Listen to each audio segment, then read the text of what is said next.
Mate, most Australians are making a $500,000 decision based on advice that's at least a decade out of date. Your parents told you to buy property, your mates in finance are telling you to load up on ETFs, and somewhere in the middle, you're sitting on a deposit, or close to one, wondering which path actually builds real wealth in 2026. Here's what nobody tells you up front. Both sides are right, and both sides are lying to you. By the end of this video, you'll know exactly why, and more importantly, what to actually do with your money right now. Alright, let's start with ETFs, because mate, most Australians still treat them like a consolation prize for people who couldn't scrape together a house deposit, and that is a serious mistake. When you put $100,000 into something like a broad ASX 200 or Global Index ETF today, you're not gambling on a single company. You're buying a slice of hundreds of businesses in one transaction for roughly the cost of a coffee in brokerage fees. Historically, a diversified ETF portfolio tracking global and Australian markets has returned somewhere between 8 and 10% per year over the long run. And in Australia, you get something that investors in the US or UK would genuinely envy: franking credits. Because Australian companies pay corporate tax before distributing dividends, you get a tax offset attached to those dividends that effectively boosts your real return. If you're on a lower income or even a median wage, those franking credits can mean the tax office is literally topping up your investment returns at tax time. Run the numbers on $100,000 compounding at 9% annually, and after 10 years, you're sitting on around $236,000. After 20 years, that becomes roughly $560,000 without you doing a single thing except not panicking.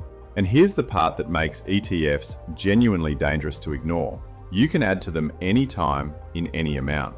An extra $500 a month invested consistently over 20 years, alongside that initial $100,000, doesn't take you to $560,000. It takes you past $900,000. No tenants, no council rates, no emergency call at 11 p.m. because the hot water system gave up. Just compounding, quietly doing its thing in the background while you get on with your life. But here's where things get really interesting. And mate, if you're in the property camp, this is where you're going to lean forward in your chair. Because there is one thing ETF investors simply cannot replicate without serious effort. And it's the single most powerful wealth building tool available to ordinary Australians. It's called leverage. And when you understand what it actually does to your returns, the whole comparison changes shape entirely. When you buy an ETF with $100,000, you're investing $100,000. Simple. But when you use that same $100,000 as a deposit on an investment property, you're not buying a $100,000 asset. You're controlling a $500,000 or even $600,000 asset, with the bank funding the rest. Now, Australian property has historically grown at around 6 to 7% per year on average. And at first glance, that sounds worse than the 9% you'd get from ETF.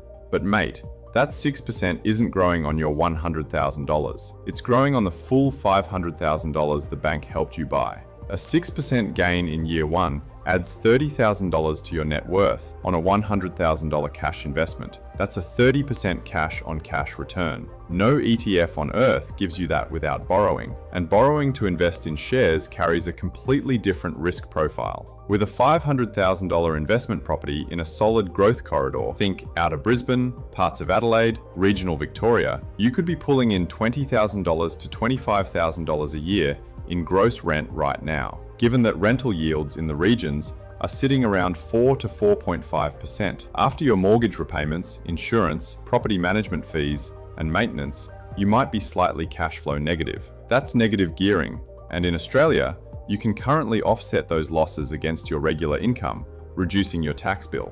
Though, and this is genuinely important, so don't skip past this, the federal government is actively modelling changes to negative gearing and the capital gains tax discount ahead of the next budget cycle. The 50% CGT discount that investors have relied on for decades could be wound back to 33%. If those changes go through, the tax maths on investment property shifts meaningfully.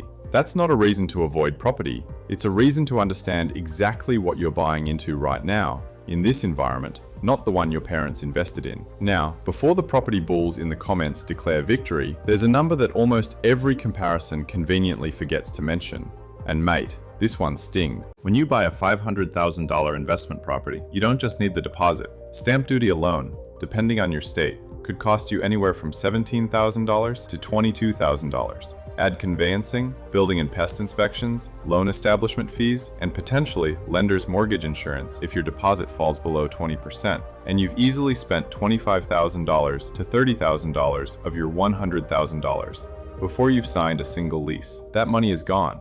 It doesn't compound, it doesn't earn rent, it's just the cost of entry. With ETFs, you open a brokerage account, transfer your money, and you're in, often for zero brokerage on the first trade. So when people run these head-to-head comparisons and declare property the winner, they're often starting the race with property already $25,000 ahead on paper, while quietly ignoring a $25,000 hole in the starting capital. Here's the thing though. Framing this as a competition is actually the wrong way to think about it, and the people who've built serious wealth in this country figured that out early.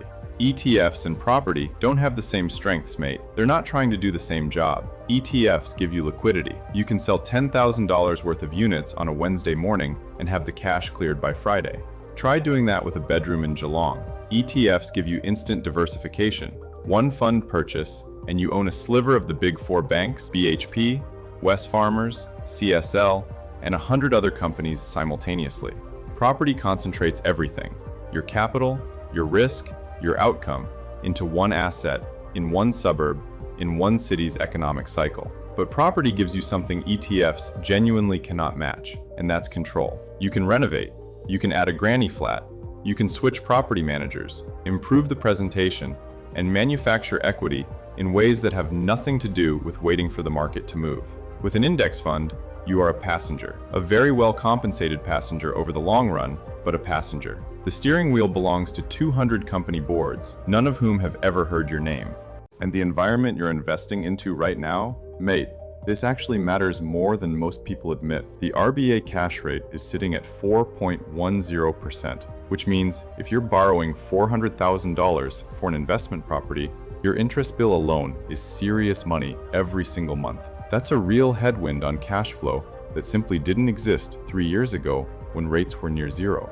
ETFs, meanwhile, don't care what the cash rate is. Your index fund compounds at whatever the market returns, regardless of what the RBA does on the first Tuesday of the month. The flip side, though, and this is worth sitting with, is that higher interest rates suppress property prices in the short term, which means if you have capital, patience, and a long enough time horizon, you might be entering the property market at a relative discount, right before the next rate-cutting cycle brings buyers flooding back in. Timing the market is a fool's game, but understanding the cycle you're in isn't timing. That's just being informed. Now here's the part of this conversation that finance influencers almost never bring up, because it doesn't fit neatly into a spreadsheet. But mate, it might be the most important factor of all. The best investment isn't always the one with the highest theoretical return. It's the one you'll actually hold when things get uncomfortable. And things always get uncomfortable. When your ETF portfolio drops 25% in a market correction, which it will at some point, because that's just how markets work, there is nothing stopping you from opening your brokerage app at midnight and selling everything in a panic. The button is right there. Property doesn't have that button. Your mortgage forces you to keep paying. You cannot panic sell a house at 2 a.m. because the news is bad. Behavioral finance research consistently shows that the average retail investor dramatically underperforms the very funds they invest in, not because the funds are bad, but because humans sell at the bottom and buy at the top. So if you know yourself well enough to know that you'll bail on ETFs the moment markets turn red, then the forced discipline of a mortgage might genuinely serve your wealth better, even if the spreadsheet says otherwise. So here's the honest answer to the question this video promised to settle.